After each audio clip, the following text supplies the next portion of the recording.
The story of the Sandalwood Pavilion. The sandalwood tree is the healing tree. From its oils is made the cures of many ailments. From its wood is made the thrones of kings. And from its fragrance is made a perfume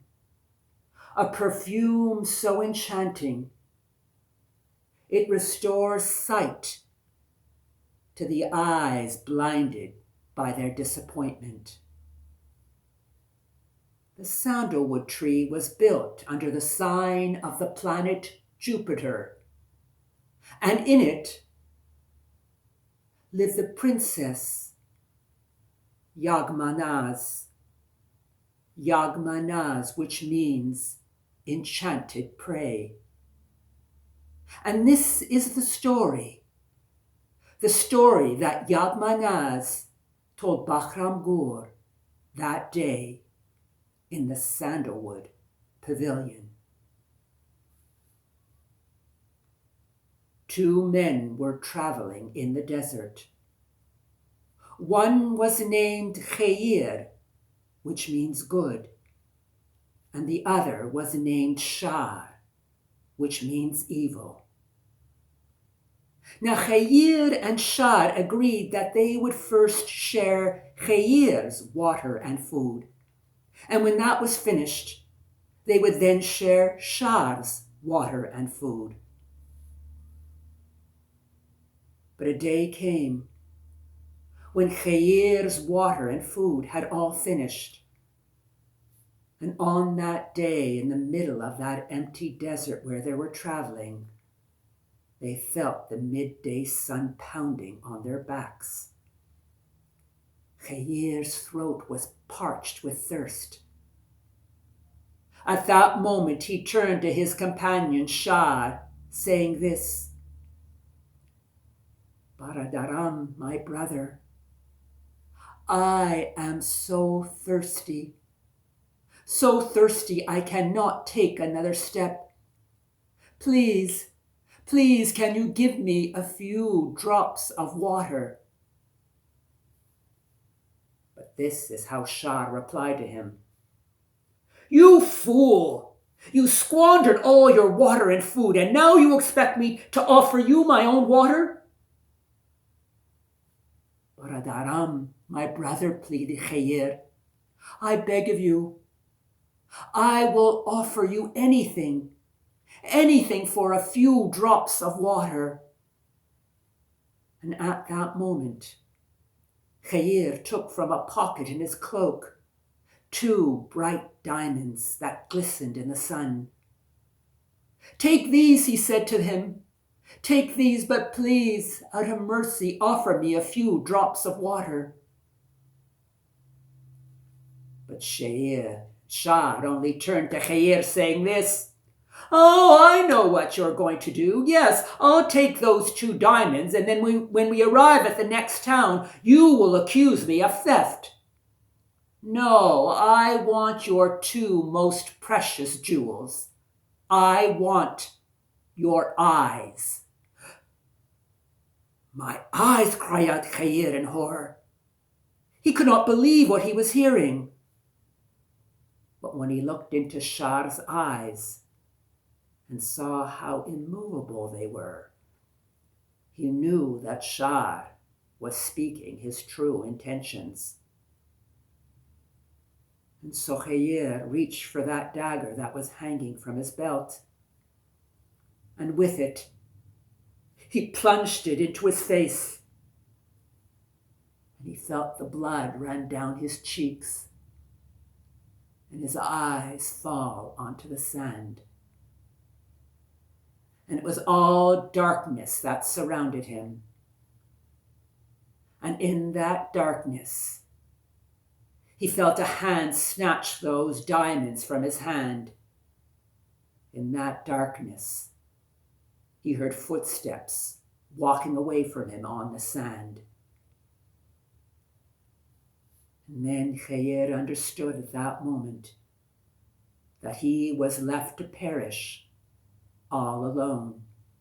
in that vast, empty desert.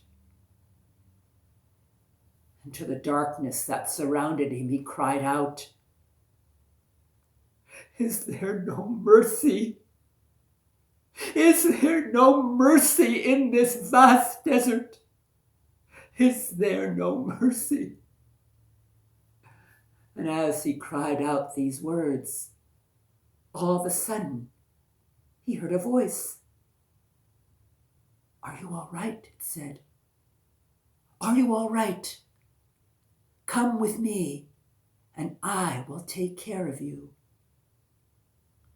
And at that moment, Khayr felt his body being lifted up and carried away. Now that voice was the voice of a young woman, a daughter of her Kurdish chieftain, who had pitched his tents not far away from that place where Khayr found himself. And the name of the Kurdish chieftain's daughter was Anahita. And so Anahita brought Khayr to her father's tent, laid him down on her father's own bed. And when she went to her father, this is what he told her to do. "Dokhtaram, my daughter," he said to her, "go to the next oasis, and there you will find growing a sandalwood tree. Pick from its branches as many leaves as you can. Bring them back with you here. And from those leaves, squeeze each leaf of all its waters, its juice. And from that, make an unguent, make a paste on which you will place it in those spaces where the stranger's eyes once were." And so that is what Anahita did. She returned back, and from the oils and juices of those leaves, she made a paste, which she placed on those empty sockets of that poor, unfortunate stranger she found in the desert.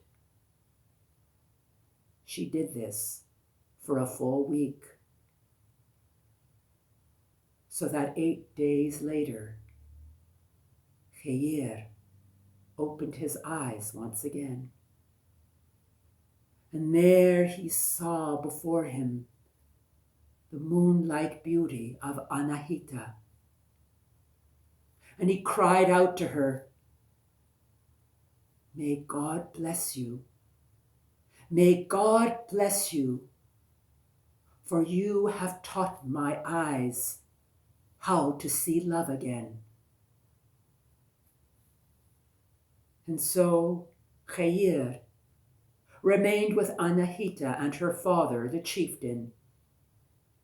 And he worked very faithfully for the chieftain, doing everything he could, doing things even without needing to be asked. And he did everything devotedly, happily. And the Kurdish chieftain was indeed pleased at the service that Khayr was offering him. Until one day, he brought Khayr before him, and he said to him, "Pesaram, my son, I am indeed pleased. I am indeed pleased everything that you have done in my name. And in return, I want to offer you a gift. Ask me anything, anything, and I will not refuse it to you." And at this, Khayr turned to the chieftain and said this, "Pedaram, my father, I want nothing else but the hand in marriage of your daughter, Anahita. I want nothing else but the hand in marriage of the one who restored sight to my own eyes." Well, the Kurdish chieftain was pleased at these words, and at once he offered his blessing for his daughter Anahita to marry Khayr. And they had lived there for a while with the chieftain. And everything that came between the three of them prospered. But then there came a day which the chieftain was long waiting for, when his daughter and Khayr would leave him and begin their own lives. And so he showered presents on the young couple, gave him his finest camel, and together, Khayr and Anahita, riding on the same camel, left the chieftain, finding their fortune in the vast empty desert ahead of them. They traveled for a number of days until they reached another oasis, an oasis where there grew many, many sandalwood trees. And once they saw the sight of all these sandalwood trees in bloom, at once they dismounted from their camel, removed the jute bags that they carried with them, and filled all those jute bags with the leaves of those many sandalwood trees. And once this was done, they continued their journey. They traveled many more days until they reached the walls of a city. And as they entered the gates of that city, it was all so strange, for everyone they met had a face that was long, long from sadness, from sorrow. In the markets, everyone had frowns. Along the busy streets, no one spoke to one another. They only exchanged frowns and tears. Well, Khayr found this all very strange. And so he went to a passerby and he said, my good sir, why is everyone so sad in this city?" And the passerby turned to Khayr, saying, "Indeed, you are a newcomer here, my good sir, for otherwise you would know that this city is ruled by a king who has a daughter, a beautiful daughter whom the king loves more than anything else in the world. But this poor daughter, she suffered an engagement that was broken by her suitor, and this plunged her into despair. And despair took sight away from her. And so every day she remains in the darkness of the chambers of her palace, of her father's palace. The king has brought many physicians to see whether they could find a cure for her. But they all leave hopeless, saying to the king, "There's nothing that could be done. There's nothing that could be done for your daughter." Well, when Khayr heard this, he tried to find a way to present himself before the king and offer his own cure. But as the passerby heard Khayr speak this way, he cried out, "My good sir, be careful. Be careful, for every physician who has failed in finding the cure for the princess has paid for this failure with their own life." But Khayr would not be persuaded otherwise. The next day he presented himself before the king. And he said to him, "Your Majesty, my life is in your hands. All that I ask is your permission that I visit your daughter for 7 days, and that I spend time alone with her. And if I'm not successful after those 7 days, I offer you my own life."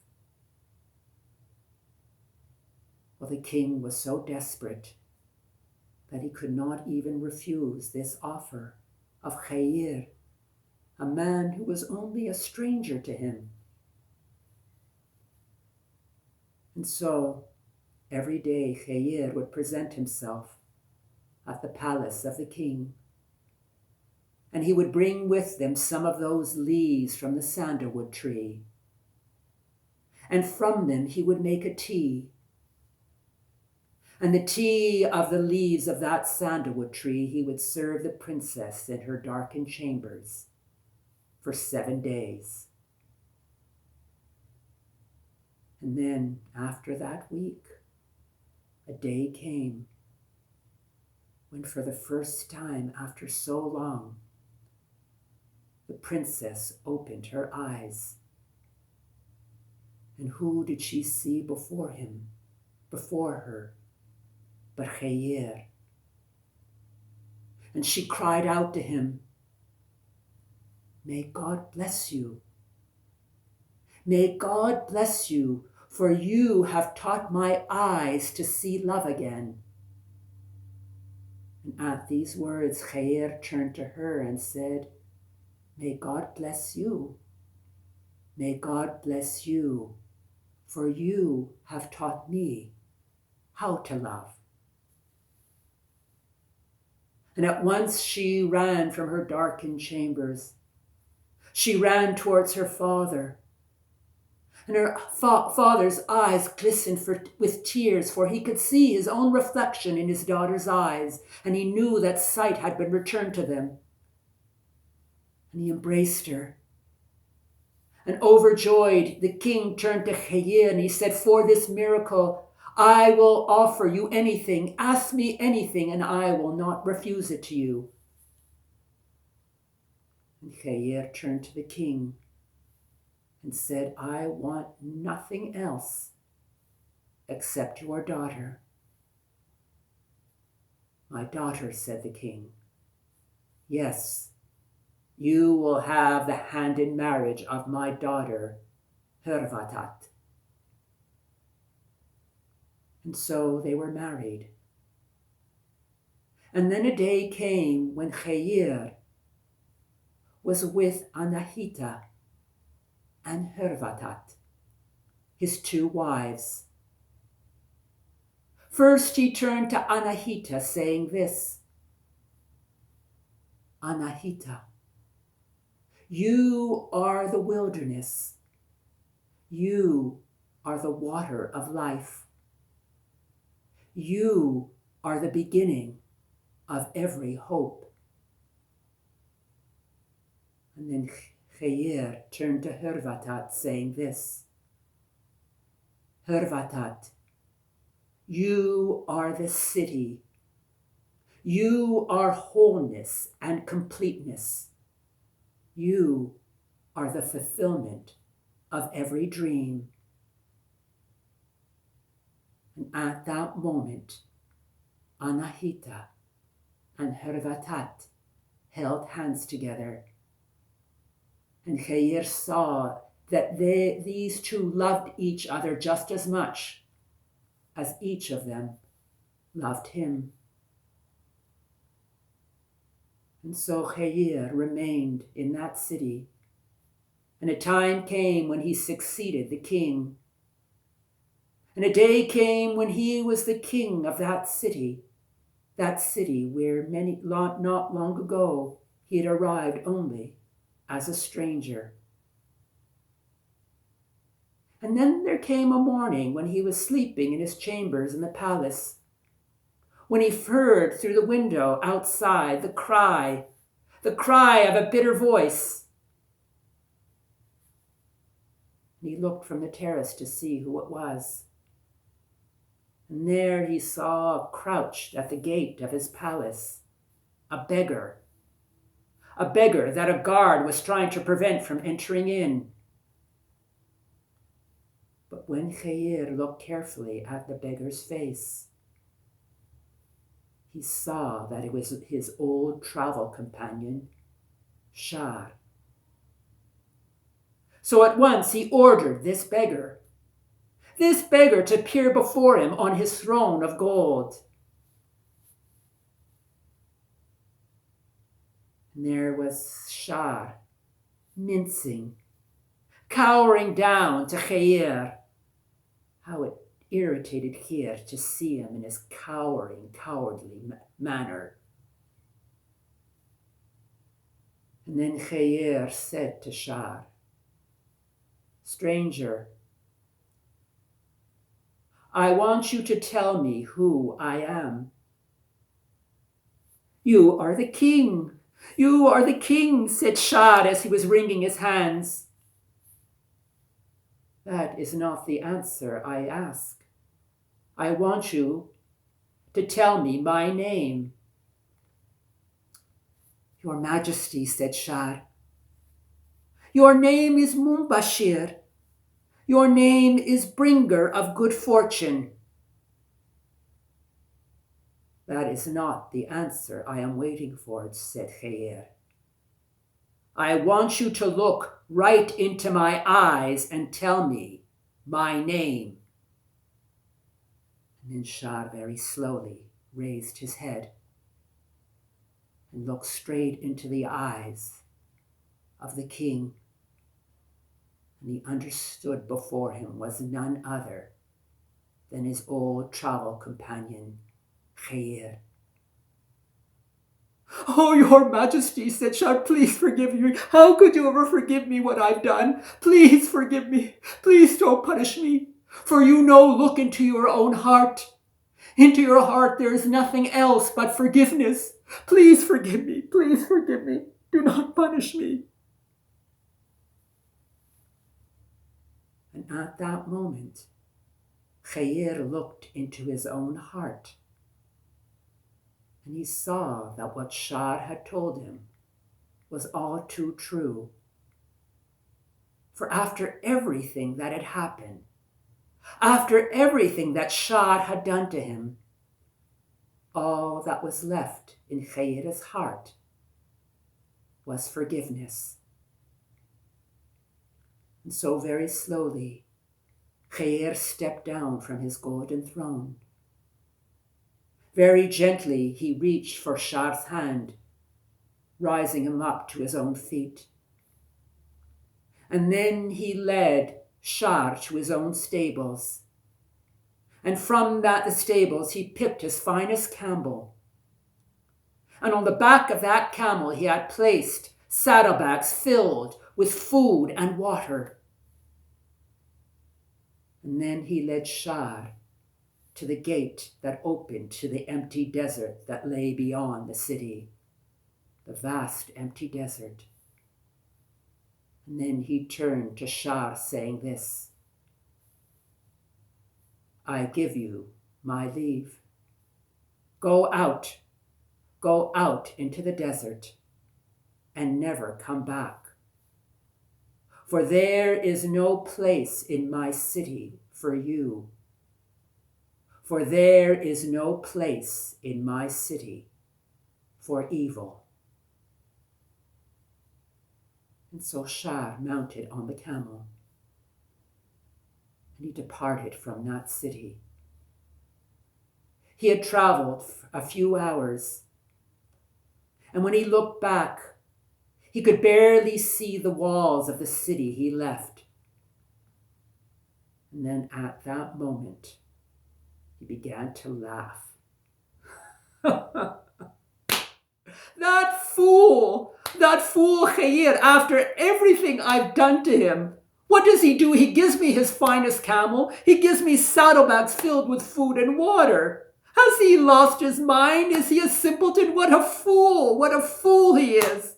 And he laughed and laughed and laughed. But then Shah looked within him. He looked into his own heart.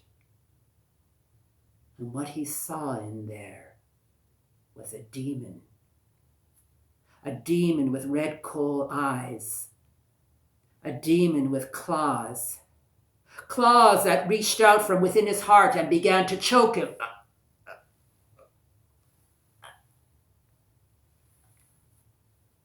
Until Shah fell lifeless from the camel. His lifeless body was spread on the sand. After a while, a horseman approached the body of Shad. It was none other than the Kurdish chieftain. He dismounted from his horse and searched through the clothes of the dead body that was spread at his feet, and in the clothes he found 2 precious diamonds. And at once he understood that they must have belonged once to Khayr. So at once he rode to the city, and Khayr welcomed him with open arms. Pedaram, he kept saying, you have come to visit me. And then the Kurdish chieftain showed King Khayr those 2 diamonds, returning it to him. Khayr turned to the chieftain, saying, Pedaram, my father, keep these 2 diamonds you have found, for already my 2 precious jewels have been returned to me, and those precious jewels are my 2 wives. Those precious jewels are my own eyes which have taught me to see love again, my own eyes which have taught me how to love. And from that time forward, Khayr ruled his city, his kingdom, in peace and prosperity. And during that time, the wilderness and the city always knew and loved one another. And that's the story of the Sandalwood Pavilion.